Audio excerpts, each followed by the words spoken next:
Thank you for joining us here on Scrubbing In. I'm joined by Cris Wedekind, and he is one of the regional managers for specialty care for perfusion, correct? Perfusion, correct. And you kind of handle the Northwest, correct? The Pacific Northwest? Northern California. Oh, okay. So just centralized to San Central and Francisco. Northern California. Okay, awesome. Yeah. Okay. So I'd like to start off the podcast this way by asking what it was that drew you to a career in healthcare. So what was it in your youth or childhood or young adult life that made you want to work in this field? Good question. I've always wanted to work in healthcare. I always wanted it seemed to me that it's working and helping people get better is just a special way of doing things. Sure. So wanted to go to med school, did not have the grades for that. So got waitlisted. To become a surgeon or Yeah. Yeah. And didn't get the grades. Got into optometry school and dentistry, and then I heard about the perfusion thing, and I had no idea what it was. When did you hear about perfusion? Like where were you? 79, and I was graduating college, and so went to Stanford, which was the closest program from UC Berkeley, where I was graduating from, and talked to them about what it was to be a perfusionist, and I thought, geez, this is great. It sounds very exciting. It's very autonomous. Yeah. And thought, I'd like to do that. So you entered their program and then graduated, and then you worked as a perfusionist for 20 some odd years, correct? Be 40 years now. Oh, I should say, before you started your own business. Correct. Yeah. So you worked, I'd imagine, just like a regular perfusion does, day in, day out, working cases. Yeah. How long was it before you started your own company? I started my own company when the hospital I was working for as a contract perfusionist got audited by the IRS. Oh. And I didn't have a company, and so they said, okay, if you had a company, there wouldn't be any problem. Right. So I started my company. You were saying, guess what, guys? I decided to start a company. Yeah. All right. The short of it, yeah. Yeah. So you did that. You worked that company for 25, 24 years or so, and then you came on with specialty care. I guess you transitioned from being a perfusionist to being a business owner, and I'd imagine that takes different skill sets.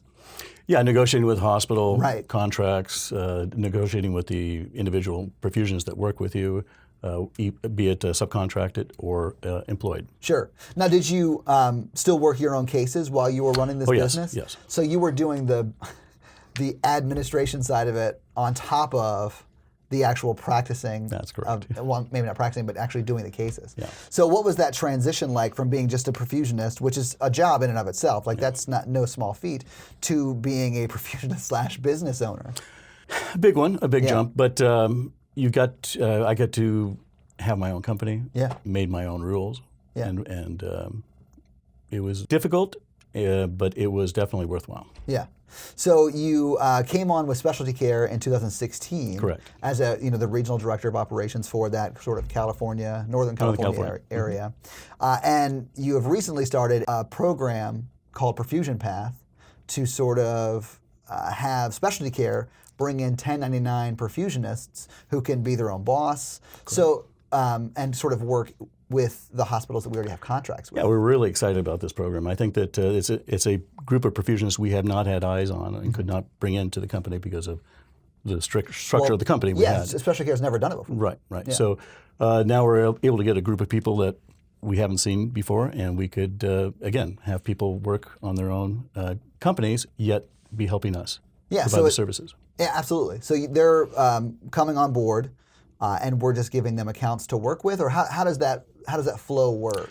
Well, we will match regionally where they're needed in the hospitals that need help, our hospitals initially, right, and then plug them in, use them as similar to what we use right now as per diems, but we'll use them on a contractual basis so they can run their own business. Absolutely. Can you explain what per diem is, just for those who don't know?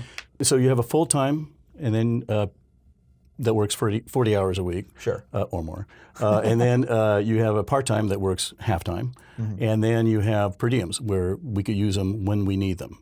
And they typically have other obligations themselves. So they run their own company as a 1099, or they have they part-time work, or maybe they do full-time work and just want to work extra cases. Moonlighting. I gotcha. Yeah.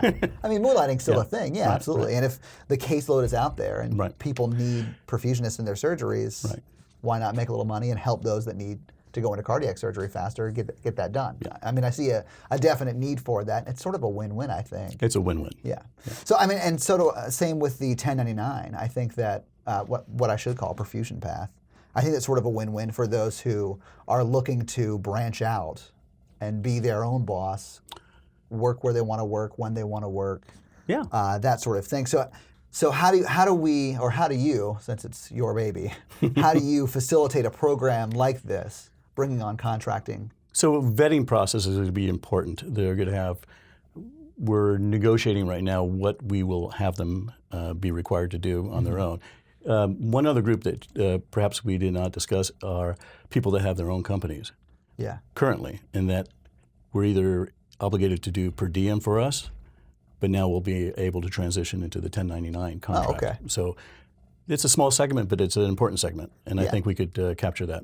Well, when you look at perfusionists in general, there's what, 4,000, a little over 4,000 nationwide, so it's going to be a small segment no matter where you're looking. So do you know how many perfusionists out there do 1099 work now as their primary source of income? There are, well, it depends where you are in the country. Oh, does it? Yes. Okay. Typically, back west, we have more. Oh, wow. Okay. It has become somewhat lucrative. Oh, okay. So even more so than salaried perfusionists. Oh, yeah. So we're hoping to capture that market as well. And correct me if I'm wrong, but that's sort of what you did when you transitioned to having your own company. Yeah. Now, when you had your own company, did you get to the point where you had employees? I had employees and I had subcontractors. Oh, okay. So I was able to use both depending on what the needs were. So because of your experience with being a perfusionist yourself, then taking on that business ownership and hiring employees and subcontractors, I see you as sort of uniquely qualified to launch this perfusion path. The headaches as well, I'm sure. Well, yeah. But we're going to minimize that. Yeah, absolutely. And that's sort of what you're here to do, is to sort of grease the wheel and make sure everything runs smoothly. Right.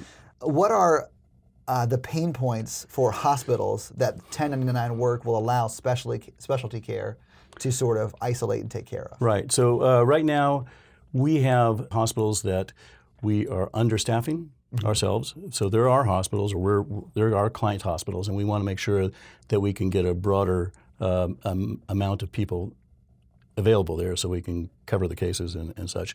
Also to give the employees that we have now, the associates that we have now, time off for PTO and maybe reduce their work life a little bit. Yeah. So sort of increase people's work-life balance. Yeah. I'd imagine that that's also the people you're trying to target to come on as a 1099 contractor for perfusion. Correct. Ironically, yes. Yeah. We would like to have people that want to manage their own time, which is something difficult to do if you have a contract yourself with the hospital, or if you are employed by specialty care or any other group, or by the hospital itself. So you're kind of mandated as to when you're going to be working by the schedule. With a 1099, we are looking at it as to seeing your availability and fitting our needs to your needs. So, and correct me if I'm wrong, because you'll be running the program, I'd imagine you'd know.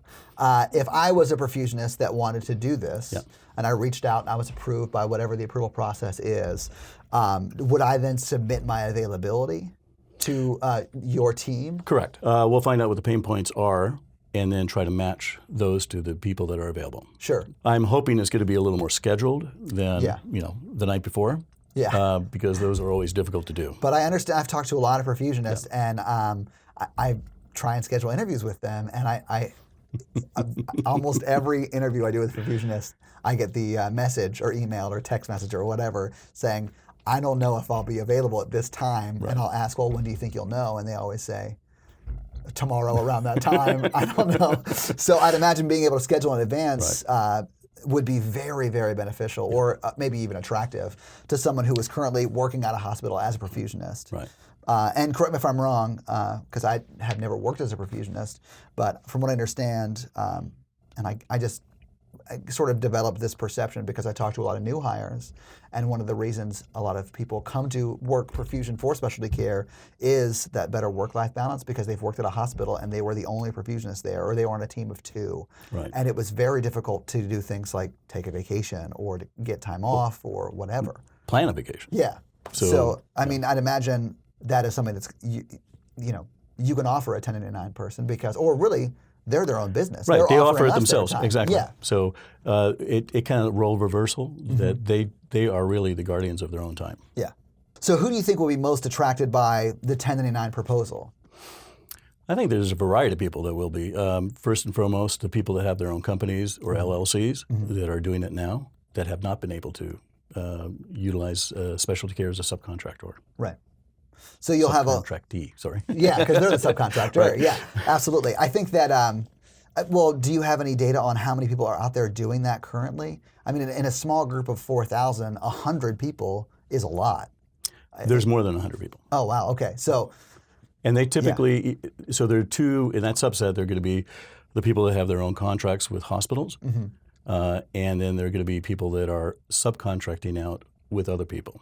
Okay. So providing relief, PTO, FMLA. Sure. So just sort of fitting in where they can provide help, and of course making money for filling those cases. Of course. I mean, economics. you got to fill the need. Yeah, absolutely. So are we going to look for a certain age range of people or perfusionists who are at a certain point in their career, or is it really just anybody? It's almost anybody as long as they fit the qualifications and they can work independently. Right. That's going to be key.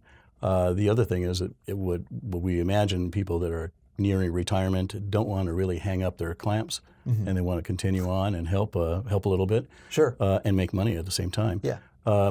Those people I think would be important to capture. Yeah. I think we also, moms or dads that want to participate more in family life and want to manage their own schedule as opposed to saying, where I'm going to be working these days routinely, then they could pretty much demand where they want to go and when. So they can sort of work when they want, right, for who they want, and then, if they need to make it to a dance recital or soccer game or t-ball or whatever, they can make sure that they don't work those days because they dictate their own schedule. Correct. And then the other opportunity I think is for people that have not had their own company, a chance to have their own company and participate in building something with us and by themselves too, but with us primarily, and to have the tax advantages that come with having your own company. Like being able to write things off. Right, as opposed to just having someone else being able to do that. Yeah, absolutely. So you got to kind of get to take advantage of the tax benefits that are provided there. So is this the only type of service that specialty care is planning on opening up to contractors or subcontractors? Right now it is. We are in the process, and we're very excited about ECMOpath.com, which is going to be which we're going to be utilizing ECMO specialists. And we're opening it up not just to perfusionists, but to others that are specialists and want to be specialists. And I think that will be a very good, large pool of people that we could utilize. And as we know, ECMO is growing, and we are the largest ECMO providers. Yeah. So we need the help here. Yeah. So, and to touch on that, with both ECMO and perfusion, people who want to start their own perfusionist company, or maybe ECMO, or maybe a combination of the two, but don't have the accounts, they can utilize specialty care's accounts to help, as the foundation, to build their own company. Yeah. I mean, we want to retain them to a certain degree. We want to utilize them, but with that own company, it generates all this freedom and work-life balance that I would say maybe a regular employee wouldn't have. Correct. So, not to get back to the ECMO piece that you just mentioned, but you mentioned that it's not going to be just for perfusionists. It'll be for people who are ECMO specialists. Thank you. And the interesting part, I think, is going to be that we're going to open it up to nurses that can be ECMO specialists and respiratory therapists. There are going to be restrictions depending on licensing states. Sure. But I think we'll be able to even train people. So if they're not ECMO specialists, we'll be able to train them to be ECMO specialists. So if you're interested, we're probably anybody who's interested. Yeah. We'll soon be able to provide information. Well, we'll have to have you back on when that becomes more official. So you worked on your own and had your own company up until around 2016, and then you transitioned into specialty care. So what was it that got you, or what was it that facilitated that move from independence to specialty care? So I was getting to the point where I couldn't recruit myself perfusionist, and had been basically on call for 3 years, and decided. My wife told me, this is not sustainable. You need to change, or you need to change something. Yeah. And so a position came about, area clinical manager, who was previously my employee. He was leaving specialty care from the area, opening up a position. And so he said, you got to talk to Steve Strauss, who's the president of the West. And so I did. And so we started communicating, and he made me an offer of becoming the regional director of operations. One of the things that I was several things that I was looking at, alleviation of having the whole burden on me of running a business. And two was I looked at who recently came on board with specialty care, and Al Stammers and Linda Mongero, two powerhouses in perfusion. I thought, well, there's got to be something there. So, and once on board, I realized that specialty care, the management team in specialty care is fascinating and wonderful, and really trying to improve not only all aspects of perfusion, but for the perfusionists, for the associates. They're really trying, and it's a different specialty care than what it used to be. Yeah. Well, Cris, thank you so much for joining us here on Scrubbing In. I very much appreciate your time, and congrats on the extra responsibility, I should say. We'll see. No, I look forward to it. So fantastic. Thank you. Thank you so much. All right.